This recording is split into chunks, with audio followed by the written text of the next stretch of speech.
Welcome to all of you. आज हम लोग देखने वाले हैं कैसे under FIFO method COGS cost of good sold और क्लोजिंग इन्वेंटरी फाइंड आउट कैसे करते हैं।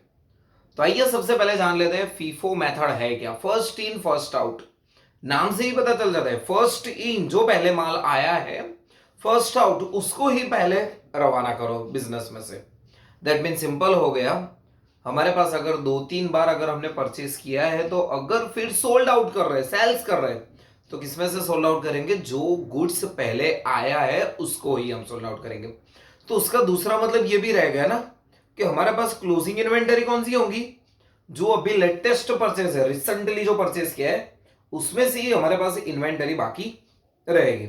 तो सिंपल दो पॉइंट यहां पे कंक्लूड होते हैं। First one, assume that the oldest inventory are sold first।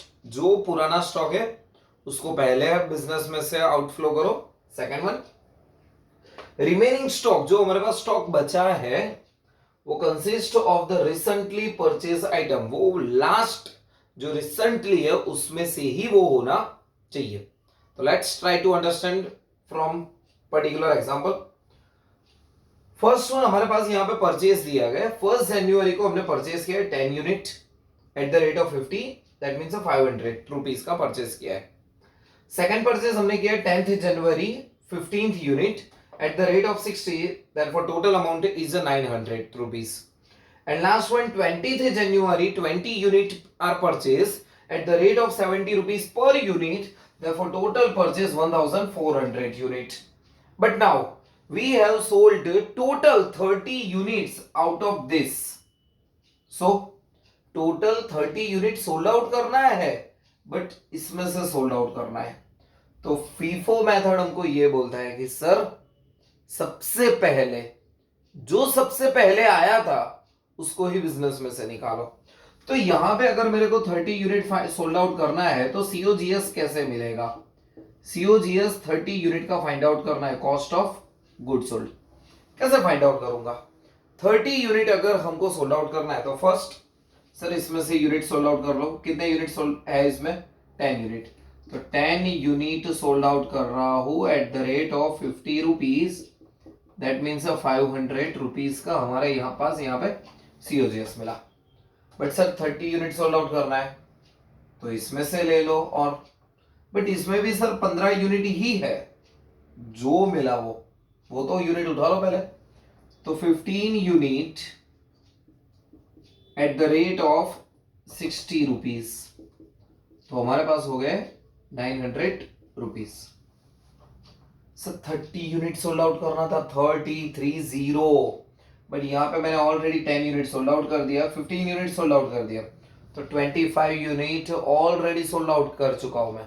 तो बचा कितना? 5 अभी भी बेचना है, 5 यूनिट सोल्ड आउट करना है।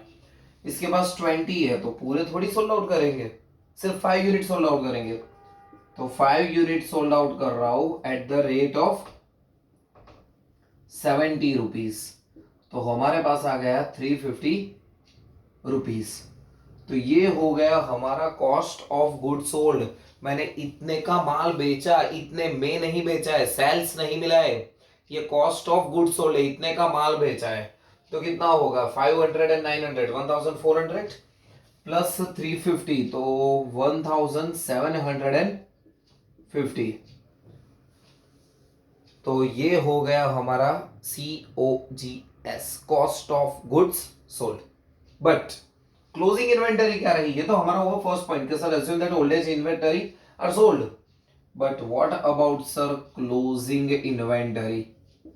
क्लोजिंग इन्वेंटरी बची कितनी, सबसे पहले वो इंपॉर्टेंट है। अगर मेरे पास मैंने टोटल 10, 15, 25, 45 यूनिट परचेस किया, 30 यूनिट सोल्ड आउट किया, तो मेरे पास बचा कितना? 15 यूनिट। तो 15 यूनिट किस में से बचा है? क्या पहले वाले में से? नहीं सर, 10 यूनिट हमने सोल्ड आउट कर दिए, 15 आउट ऑफ 15 सोल्ड आउट कर दिए, बट 20 यूनिट्स सोल्ड आउट नहीं किए हैं, उसमें से सिर्फ और सिर्फ 5 यूनिट ही सोल्ड आउट किए। तो remaining 15 unit of 70 rupees, that mean 1050 rupees का हमारे पास क्या बचा?